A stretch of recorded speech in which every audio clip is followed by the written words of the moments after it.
Well, I know we've had the conversation about weeks past, so we'll get right into talking about this great Wisconsin team we're getting ready to play. Certainly a tremendous amount of respect for Coach Christ and that program. It's been, frankly, one of the best programs in the country in college football over several years and well over a decade. What Coach Alvarez started there and has continued. I mean, just an incredible program, a tremendous fan base, great success, tough, physical, big teams, and they've been really hard for people to beat. They got a great team, and they've obviously played some great football teams already this year on their schedule, top 10 teams, and just really an impressive outfit. What they did with Illinois this past weekend, I mean, they just completely dominated the game. They ran the ball, controlled the clock, held Illinois to under 100 yards total offense, which it's unheard of. So just a great football team that we're really impressed with and have great respect for. And it's going to take an absolutely tremendous effort for us to have a chance to be in the ball game. Coach, we have two questions from Rich DeMarco. The first one is, what kind of opportunity does this game present? Well, the opportunity is obvious, just to play a high caliber elite football program, and they are one of the great football programs in the country. They're respected not only in the Big Ten but nationally as one of the powerhouse football programs, and so our kids will be just excited to have an opportunity to play a team like that, and a team that I know they grew up watching and have continued to watch and have great respect for, and it's just fun for our guys to have that opportunity to play such a powerful program like they are. And Coach, we have one more via Rich DeMarco. What were the biggest things you were able to focus on during the bye week? I think getting healthy was a big point of emphasis for us. We tried to practice as much as we could without running into each other and beating our guys up any more than they are. I think coming out of that Ball State game, we just really going into the game, I don't know that our guys felt great physically. We had been through 4 weeks of just pounding against other teams, and the Miami of Ohio game in particular was a very physical football game, and the Ball State game ended up being a very physical game for us. So we wanted to get healthy. We got some guys that have been out, have had nagging injuries, and hopefully we made some headway in getting us closer to being healthy. And so that was certainly a point of emphasis, as well as just kind of honing back in on the main thing, just what we want to do defensively, what we want to do offensively, the special team schemes that we've used, and getting better at the meat and potatoes of what we do. So I think it was a really valuable week for us. It came at the right time, certainly for our health, and hopefully it'll pay off. Hopefully we got a team that feels fresher and more ready this week than they did going into the last game. Charles Grievous, go ahead. Good afternoon, Coach. Like to maybe build off of Rich's question, maybe somewhat redundant, but prior to the loss against Ball State, you said you had mixed emotions when it comes to the bye week because the team could lose the momentum, if you will, but under the circumstances, meaning losing to Ball State, do you think the bye week has allowed, again, for the team to refocus along with, the injuries, kind of healing those, and especially heading into the second half of the season? Well, I hate to live with a loss for 2 weeks. It's agonizing, but it just seems like every time we've got a bye week, it seems to really help us get healthier and just, I guess, reset a little bit. I think it's been a valuable week for us. I know our guys physically and mentally feel better right now than they have in several weeks, and that's positive. And we're going to need to. I mean, this is an outstanding football team we're getting ready to play, and we're going to have to feel our best. Even with that said, we've got several guys that are still injured, and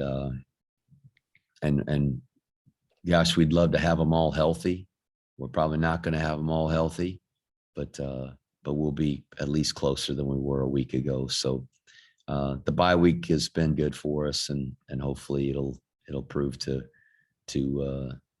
be one that, you know, has helped us get more prepared for what's obviously the best opponent we faced this year. Great. And the Badgers have a very solid running game led by Chaz Malusi. I think he's a Clemson transfer. But including him, there are four other talented running backs, and definitely a power run first type of offense, similar to yours. This may be the biggest challenge for the defense thus far, which is ranked third against the rush. Can you talk about their rushing attack and what must be done to slow them down? They do a great job, and they're committed to running the football, which I admire watching teams that run the football and stop the run effectively, and they're certainly one of those. They don't try to get style points and all that. They just line up and mash it. They got big offensive linemen, big backs, athletic guys. The thing about Wisconsin, they have this reputation that they're just this big, huge, physical football team, which they are, but they are really skilled athletically.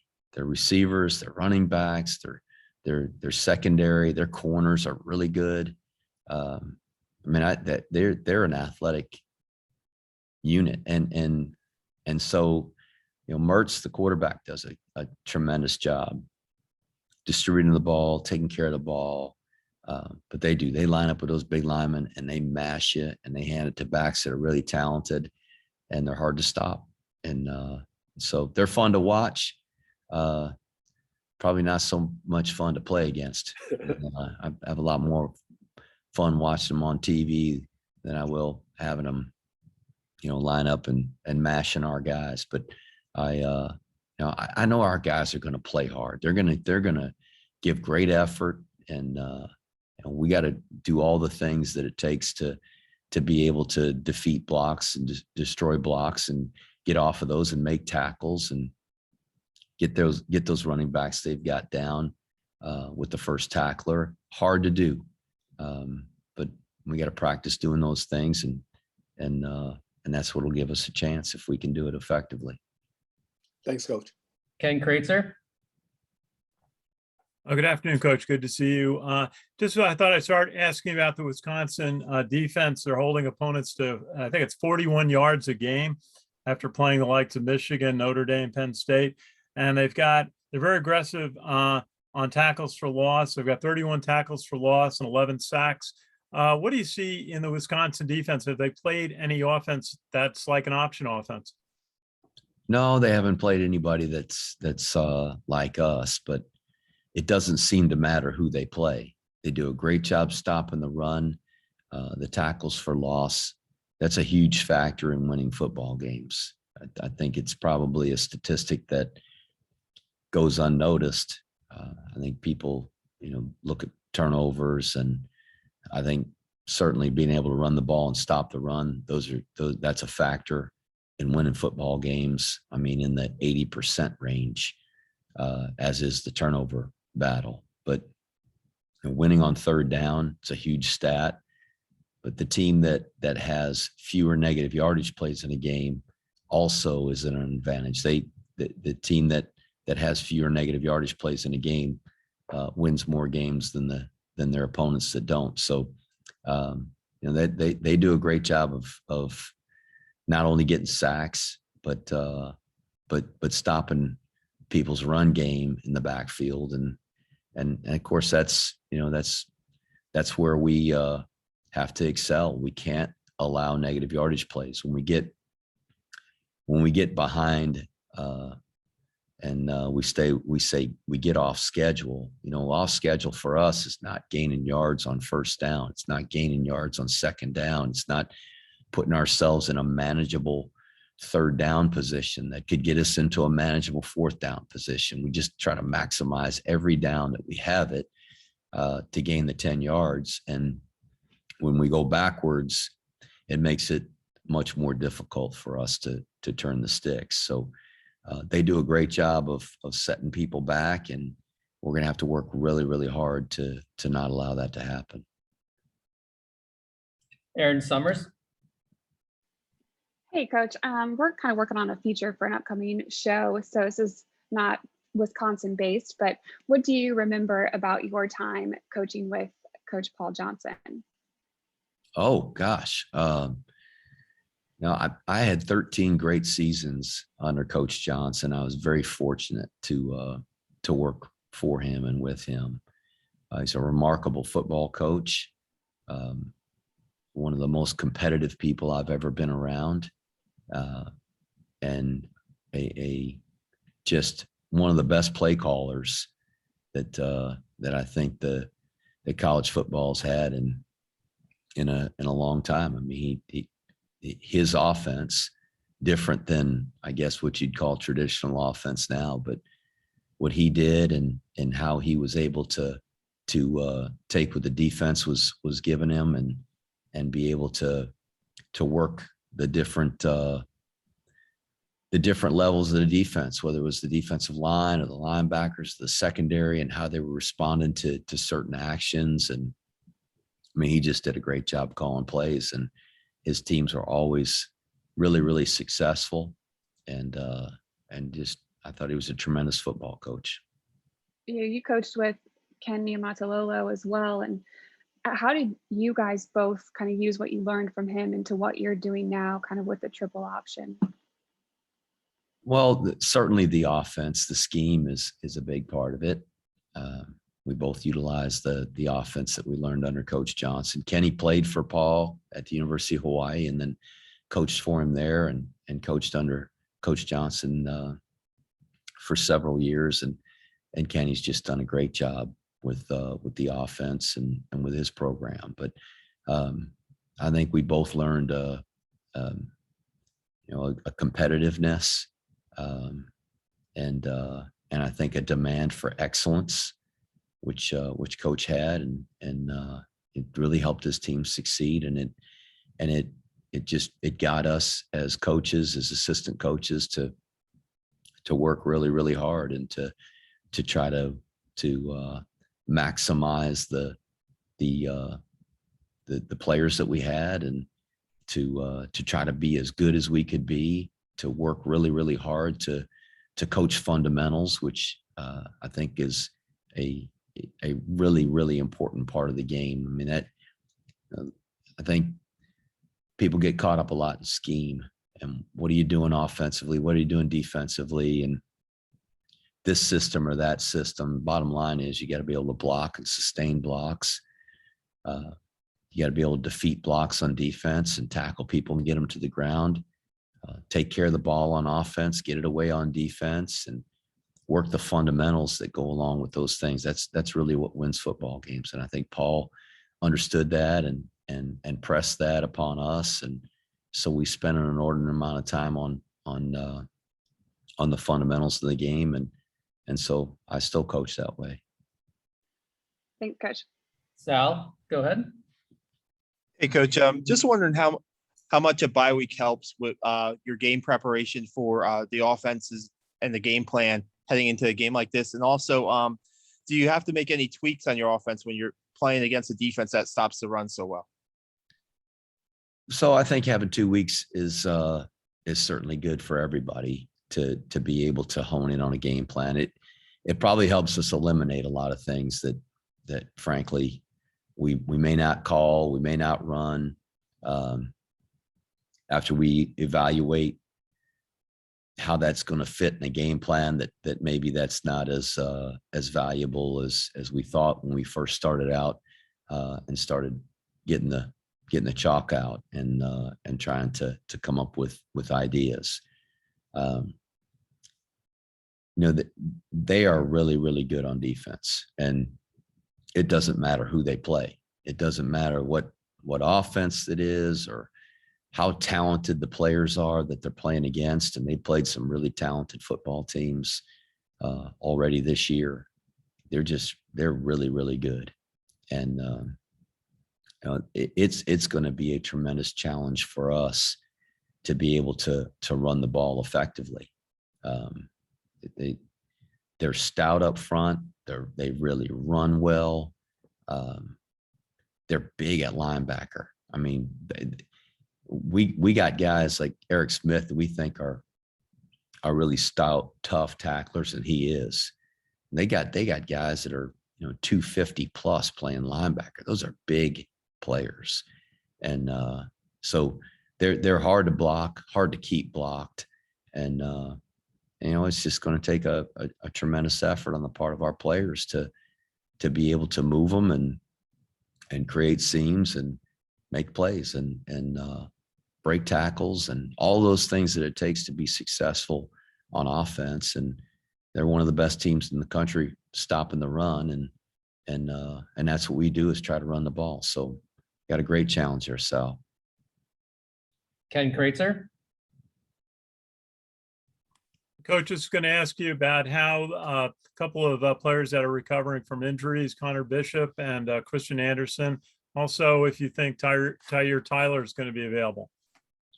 They're all coming along, and as I said, there's a lot of guys that are injured that we're trying to nurse back to health. They spend a lot of time in the training rooms. Some guys that are getting back out on the practice field and getting work for the first time in several weeks, which is positive. So, all those guys you mentioned are coming along, and hopefully we're going to be closer to having them ready.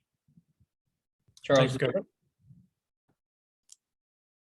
Coach, obviously last week was a bye week for the team, but I'm sure that the staff and the players still put in the work. However, this past Saturday was a very exciting day, if you will, for college football, and talking about the games themselves are really exciting. With that being said, this past Saturday included several exciting games. Texas A&M went over Alabama. Did you find any time in your Saturday schedule to maybe peek in and watch any of those games? I did watch some games. We did some things as a family, which was that was fun, and I don't often get a chance to do that on Saturday afternoons. Good to hear. So we had a good time just hanging out as a family. But when we got back in and plopped down on the couch, I was able to turn on some of those games and watch them. And I think I figured out how to watch about 4 games at the same time with the remote control I've got. So, I didn't watch any of them start to finish. I just kept flipping through, and it's amazing when I flipped from one game to the other, there'd be a lead change, and I'd come back. I'd be like, "How in the heck did they get that scored?" And I'd go to my phone and check to see how they scored. And I'm just a college football junkie. I love to watch it, and it's entertaining for me. But there are just so many great coaches and so many tremendous players. And they're fun to watch. But every time I watch, there's things that I learn, and I really like to watch master coaches and even some of the innovative minds just that are coming up in the coaching ranks, and how they manage a game, how they handle certain situations, how they utilize different players, and that's intriguing to me. So there's some great games that like you said, that last one, that Texas A&M Alabama game, what a football game. Great. Thanks a lot, Coach. Appreciate it. We'll go a few more for Coach. Ken, go ahead. Coach, just wanted to ask you about a former Army football player who passed away, General Odierno, this weekend, Chief of Staff of the Army. Did you have any reflections, time that you spent with him? That's a great man, and we certainly are sad in hearing of his passing, and our hearts go out to Linda and his family, and he's a great guy. Loved West Point, loved Army football, and loved the United States Army and this great nation, and served his entire life. From the moment he came to West Point, he's served this nation every day since. So an incredible leader, was very supportive of me personally, and has been incredibly supportive of this football program and this team. He kept in touch with us. He would come see us. He came to games. Just always was trying to find anything that he could do to support us, both as a program, as an institution. And that's a great loss for our program, great loss for West Point, the United States Army, and a great loss for this country. So I was really proud to know him and to call him a friend. And again, just certainly sad to hear that news, and that he had been ill, and that he's a guy who's got a legacy that's going to carry on long beyond his years here. Thank you, Coach. We'll go Ken McMillan, and we'll close out with John Kikis. Hey, Jeff, how you doing? Jeff, to follow up on the last question, the Washington Post had mentioned that General Odierno had addressed the football team before an Air Force game, some maybe 10 years ago, and they said he was just a firebrand and had everybody fired up. Did he ever address your teams during your tenure? And what do you think about some of these past players or current military leaders coming in and addressing teams? How valuable is that? He did speak to our team, not before a game, but he has addressed the team in the past. Not this year's team, but there's been times where he's been here and been able to talk with our guys. I think our players have so much respect for him and for what he accomplished as a cadet, as an athlete, as a soldier, and the respect they have for him as a leader, what he did for the Army. I think coaches and leaders pick times where they think it's valuable for a different voice to come in and address their organization, address the team. And there's been times where I've done that, but I think we pick those times where we think that's valuable. And I'm not one to often have somebody talk to our team right before a game. I think a consistent message is important for our guys, but we have guest speakers come in during preseason camp, or sometimes on Friday nights when we're at a hotel, or come into a team meeting. And I think it's really valuable. And then to follow up on the offensive preparations, you weren't happy following Ball State. There were a lot of breakdowns over all aspects of the offense. Would you say that last week was just cleaning up a few things, or was it almost like a return back to basics? You had that opportunity with the week off. Well, I mean, I don't know if we don't return back to basics every day we hit the practice field. We work on fundamentals. We have blocking drills every day. We have ball security drills every day. We have tackling drills, turnover circuits on defense that we do every day. And it's always back to basics for us. I think as we evaluated the game, there were opportunities that we missed, and a lot of it had to do with us. Now Ball State certainly had something to do with it, but we made some errors that we had complete control over, and those are the things that we've got to fix and make sure that we don't make those mistakes again. We can't allow Army to beat Army, and there were times against Ball State where we allowed that to happen, and you do that enough, and you end up losing the game. But we were talking about Paul Johnson just a little bit ago. Paul always said the best way to win a game is not to lose it.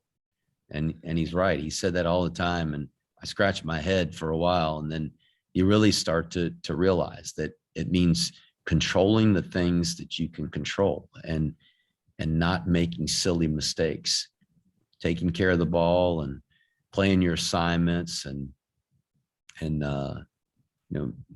having a great attitude and having tremendous effort all the time. Those are things that we completely control, that the opponent and the weather and the fans, referees, they don't have anything to do with that. So, if we can do those things that we can control really, really well, then we'll give ourselves a chance. And if we don't make the plays that are right there in front of us, then we're going to have a tough time beating anybody else.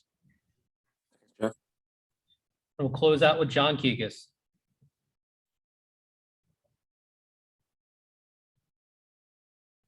John, go ahead. Coach, when I say the name Charles Daly, what comes to your mind? And when did you first find out about him? When I hear the name Charles Daly, what comes to mind? Yeah. I